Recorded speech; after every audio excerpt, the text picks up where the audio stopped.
ನಮಸ್ಕಾರ, ಸುದ್ದಿ ನ್ಯೂಸ್ ಬುಲೆಟಿನ್ಗೆ ಸ್ವಾಗತ. ನಾನು ದಯಾನಂದ ಕೊರತೋಡಿ.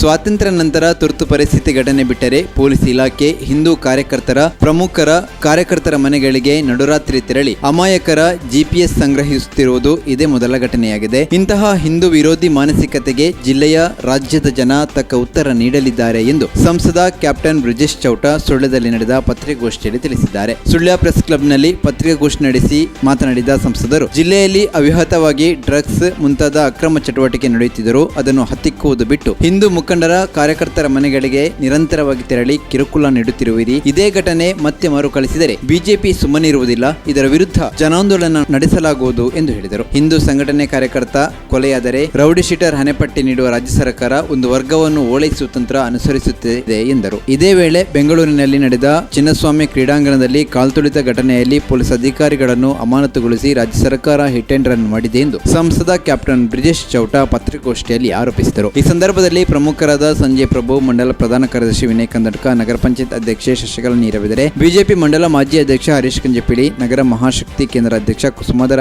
ಎಂಟಿ, ಸುಬೋಧ್ ಶೆಟ್ಟಿ, ಹೇಮಂತ್ ಮಠ, ಕಿಶನ್ ಜಬಲೆ ಮತ್ತಿತರರು ಉಪಸ್ಥಿತರಿದ್ದರು.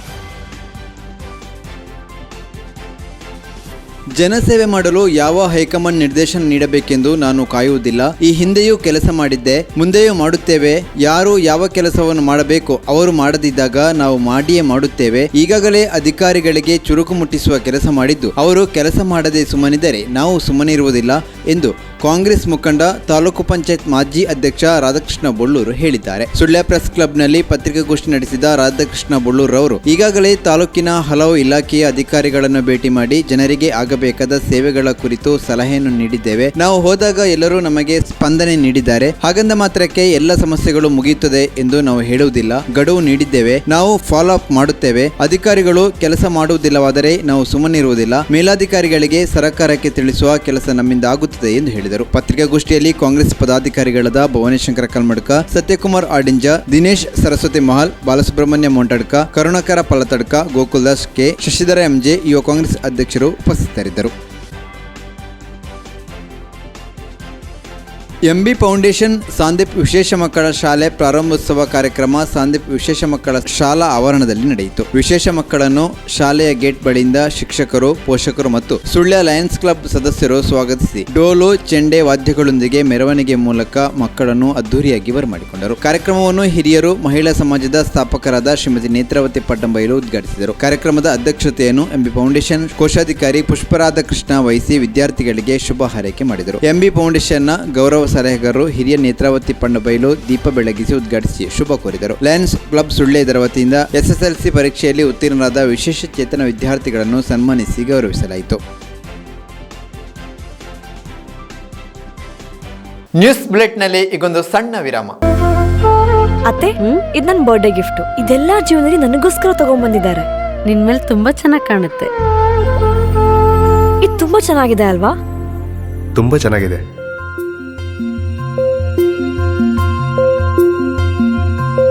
It will look really good on you. Amma? Huh? Mother is always son's first love.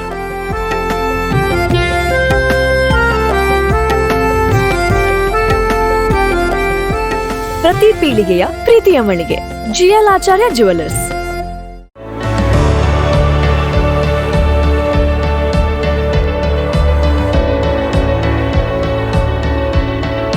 ನಮಸ್ಕಾರ ರೈತ ಬಾಂಧವರೇ, ಬಿಸು ಕಳೆಗಿತ್ತು. ಇನ್ನೇನು ಕೃಷಿ ಮಾಡೋದಕ್ಕೆ ಸೂಕ್ತ ಸಮಯ. ಹಾಗಾಗಿ ಉತ್ತಮ ಗುಣಮಟ್ಟದ ಗಿಡಗಳಿರುವ ನರ್ಸರಿಯನ್ನ ಹುಡುಕ್ತಾ ಇದ್ದೀರಾ?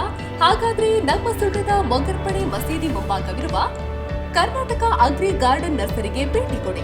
ಇಲ್ಲಿ 3 ಎಕರೆ ಜಮೀನಿನಲ್ಲಿ ತಯಾರಾಗ್ತಾ ಇದೆ ಉತ್ತಮ ತಳಿಯ ಹೈಬ್ರಿಡ್ ತೆಂಗಿನ ಗಿಡಗಳು, ಕೋಕೋ ಗಿಡಗಳು, ಅಡಿಕೆ ಗಿಡಗಳಾದ ಎಂಟರಮಂಗಲ, ಮೋಹಿತ್ ನಗರ, ಸೈಗಾನ್, ರತ್ನಗಿರಿ, ಸುಮಂಗಲ, ಸ್ವರ್ಣಮಂಗಳ, ಊರಿನ ಮಂಗಳ ಮತ್ತು ಜಾಯಿಕಾಯಿ ಗಿಡ, ವಿವಿಧ ರೀತಿಯ ಹಣ್ಣಿನ ಗಿಡಗಳು, ಕರಿಮೆಣಸಿನ ಕಸಿ ಗಿಡ, ಪಣಿಯೂರು 7 ಲಭ್ಯ ಹಾಗೂ ಶತಮಂಗಲ ಅಡಿಕೆ ಗಿಡಗಳು ಲಭ್ಯ. Karnataka agri garden nursery, Mogarpane, Halegate, Sullia. Booking ಆಗಿ ಇಂದೇ ಸಂಪರ್ಕಿಸಿ 9048865019 9946123801. ವಿರಾಮದ ಬಳಿಕ ಸುದ್ದಿ ಬುಲೆಟಿನ್ಗೆ ಮತ್ತೆ ಸ್ವಾಗತ. ವಿದ್ಯಾರ್ಥಿಗಳು ಪುಸ್ತಕ ಓದುವ ಹವ್ಯಾಸ ರೂಢಿಸಿಕೊಂಡು ವ್ಯಕ್ತಿತ್ವ ವಿಕಸನ ಮಾಡಿಕೊಳ್ಳಬೇಕು ಎಂದು ಬಿಇಒ ಕೃಷ್ಣಪ್ಪ ಹೇಳಿದರು. ಅವರು ಅಜ್ಜವರ ಚೈತನ್ಯ ಸೇವಾಶ್ರಮದಲ್ಲಿ ಬಡ ವಿದ್ಯಾರ್ಥಿಗಳಿಗೆ ಚೈತನ್ಯ ಸೇವಾಶ್ರಮದ ವತಿಯಿಂದ ಉಚಿತ ಲೇಖನ ಸಾಮಗ್ರಿ ವಿತರಣೆ ಹಾಗೂ ಸೇವಾಶ್ರಮದ ಸ್ವಾಮೀಜಿ ಶ್ರೀ ಯೋಗೀಶ್ವರಾನಂದ ಸರಸ್ವತಿಯವರ 222ನೇ ಕೃತಿ ಸಂಘದಿಂದ ಸಜ್ಜನನಾಗುವೆ ಬಿಡುಗಡೆಗೊಳಿಸಿ ಮಾತನಾಡಿದರು. ಸ್ವಾಮೀಜಿಯವರು ಪುಸ್ತಕ ಬರೆದು ಉಚಿತವಾಗಿ ವಿತರಿಸುತ್ತಿರುವುದು ಶ್ರೇಷ್ಠ ಕಾರ್ಯ. ಈ ಪುಸ್ತಕವನ್ನು ಎಲ್ಲರೂ ಸದುಪಯೋಗ ಪಡಿಸಿಕೊಳ್ಳಿ ಎಂದು ಸಲಹೆ ನೀಡಿದರು. ಅಜ್ಜವರ ಪ್ರೌಢಶಾಲೆಯ ಮುಖ್ಯ ಶಿಕ್ಷಕ ಗೋಪಿನಾಥ್ ಅವರು ಮಾತನಾಡಿ, ಸ್ವಾಮೀಜಿಯವರ ಸಮಾಜ ಸೇವೆ ಮೆಚ್ಚುವಂತದ್ದು, ಈ ಕಾರ್ಯ ಸಮಾಜಕ್ಕೆ ಮಾದರಿಯಾಗಿದೆ ಎಂದು ಹೇಳಿದರು. ಸ್ವಾಮೀಜಿ ಶ್ರೀ ಯೋಗೀಶ್ವರಾನಂದ, ಡಾಕ್ಟರ್ ಸಾಯಿಗೀತಾ, ತಾಲೂಕು ಪಂಚಾಯತ್ ಮಾಜಿ ಅಧ್ಯಕ್ಷ ಶಂಕರ್ ಪೆರಾಜೆ ಮಾತನಾಡಿದರು. ಶ್ರೀ ಕ್ಷೇತ್ರ ಧರ್ಮಸ್ಥಳ ಗ್ರಾಮಾಭಿವೃದ್ಧಿ ಯೋಜನೆ, ಬಿಸಿ ಟ್ರಸ್ಟ್ ಸುಳ್ಯ ಮತ್ತು ಅಖಿಲ ಕರ್ನಾಟಕ ಜನಜಾಗೃತಿ ವೇದಿಕೆ ಸುಳ್ಯ ತಾಲೂಕು ಇದರ ವತಿಯಿಂದ ವಿಶ್ವ ತಂಬಾಕು ವಿರೋಧಿ ದಿನಾಚರಣೆ ಕಾರ್ಯಕ್ರಮವನ್ನು ಸುಳ್ಯ ಸರ್ಕಾರಿ ಪದವಿ ಪೂರ್ವ ಕಾಲೇಜು ಸಭಾಂಗಣದಲ್ಲಿ ನಡೆಯಿತು. ಸುಳ್ಯ ತಾಲೂಕು ಜನಜಾಗೃತಿ ವೇದಿಕೆ ಅಧ್ಯಕ್ಷರಾದ ಲೋಕನಾಥ್ ಅಮೆಚೂರ್ ಅವರು ದೀಪ ಪ್ರಜ್ವಲಿಸಿ ಮಾತನಾಡಿದರು. ಸಂಪನ್ಮೂಲ ವ್ಯಕ್ತಿಯಾಗಿದ್ದ ನ್ಯಾಯವಾದಿ ಶ್ರೀಹರಿ ಕುಕ್ಕುಡೇಲು ಮಾತನಾಡಿದರು. ಸಭಾಧ್ಯಕ್ಷತೆಯನ್ನು ವಹಿಸಿಕೊಂಡ ಸರ್ಕಾರಿ ಪದವಿ ಪೂರ್ವ ಕಾಲೇಜಿನ ಪ್ರಾಂಶುಪಾಲರಾದ ಮೋಹನ್ ಬಿಕೆ ಮಾತನಾಡಿದರು. ಕಾರ್ಯಕ್ರಮದಲ್ಲಿ ಸುಳ್ಯ ಪೊಲೀಸ್ ಠಾಣೆಯ ಉಪ ಠಾಣಾಧಿಕಾರಿ ಶೀನಪ್ಪ, ಕಾಲೇಜಿನ ಉಪನ್ಯಾಸಕರು, ಸುಳ್ಯ ವಲಯದ ಮೇಲ್ವಿಚಾರಕರು, ಸೇವಾ ಪ್ರತಿನಿಧಿ ಉಪಸ್ಥಿತರಿದ್ದರು. ಸುಮಾರು 125 ವಿದ್ಯಾರ್ಥಿಗಳು ಮಾಹಿತಿ ಪ್ರಯೋಜನವನ್ನು ಪಡೆದುಕೊಂಡರು. ಕಳ್ಳರು ಮನೆಯ ಬೀಗ ಮುರಿದು ಒಳನುಗ್ಗಿ ಚಿನ್ನಾಭರಣ ಕಳವುಗೈದಿರುವ ಘಟನೆ ನಿನ್ನೆ ಸಂಜೆ ಕೊಲ್ಲಮುಗ್ರದಲ್ಲಿ ನಡೆದಿದೆ. ಕೊಲ್ಲಮುಗ್ರದ ಚಾಂತಳ ನಿವಾಸಿ ಸುರೇಶ ಎಂಬವರ ಮನೆಯಲ್ಲಿ ಈ ಘಟನೆ ನಡೆದಿದೆ. ಸುರೇಶರವರು ಕೊಲ್ಲಮುಗ್ರದಲ್ಲಿ ಸೆಲೂನ್ ಹೊಂದಿದ್ದು, ಅವರ ಪತ್ನಿ ಮೀನಾಕ್ಷಿ ಅವರು ಕೊಲ್ಲಮುಗ್ರದಲ್ಲಿ ದಿನಸಿ ಅಂಗಡಿ ಹೊಂದಿದ್ದಾರೆ. ಮನೆಯಲ್ಲಿದ್ದ ಅವರ ಪುತ್ರ ಸಂಜೆ 6:30ಕ್ಕೆ ಮನೆಗೆ ಬೀಗ ಹಾಕಿ ತಾಯಿಯ ಅಂಗಡಿಗೆ ಬಂದಿದ್ದರು. ರಾತ್ರಿ 8 ಗಂಟೆಗೆ ಅಂಗಡಿ ಬಂದ್ ಮಾಡಿ ಅವರಿಬ್ಬರು ಮನೆಗೆ ಹೋದಾಗ ಮನೆಯ ಬೀಗ ಒಡೆದಿರುವುದು ಕಂಡುಬಂದಿದೆ. ಒಳಹೋಗಿ ನೋಡಿದಾಗ ಬೆಡ್ರೂಮಿನಲ್ಲಿರುವ ಕಪಾಟಿನ ಬಾಗಿಲು ಒಡೆದು ಅದರಲ್ಲಿದ್ದ ಸುಮಾರು 2 ರಿಂದ 3 ಲಕ್ಷ ರೂಪಾಯಿ ಬೆಲೆ ಬಾಳುವ ಚಿನ್ನಾಭರಣಗಳನ್ನು ಕಳ್ಳರು ಕದ್ದೊಯ್ದಿರುವುದು ಕಂಡುಬಂತು. ಕೂಡಲೇ ಪೊಲೀಸರಿಗೆ ವಿಷಯ ತಿಳಿಸಲಾಯಿತು. ಸುಬ್ರಹ್ಮಣ್ಯ ಪೊಲೀಸರು ರಾತ್ರಿ ಬಂದು ಸ್ಥಳ ತನಿಖೆ ಮಹಜರು ನಡೆಸಿದ್ದಾರೆ.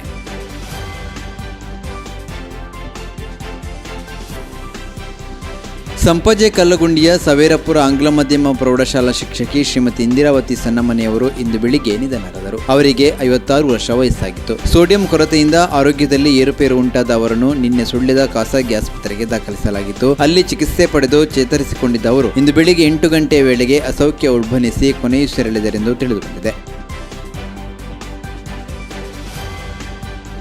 ಮರ್ಕಂಜೆ ಗ್ರಾಮದ ಮಿನುಂಗೂರು ದಿವಂಗತ ಜನಾರ್ದನ ಗೌಡರವರ ಪತ್ನಿ ರೇವತಿ ಎಂಬವರು ಅಲ್ಪಕಾಲದ ಅಸೌಖ್ಯದಿಂದ ನಿಧನ. ಇದು ಇವತ್ತಿನ ನ್ಯೂಸ್ ಬುಲೆಟಿನ್. ನಿರಂತರ ನ್ಯೂಸ್ ಅಪ್ಡೇಟ್ಗಾಗಿ ನೋಡ್ತಾ ಇರಿ ಸುದ್ದಿ ವೆಬ್ಸೈಟ್.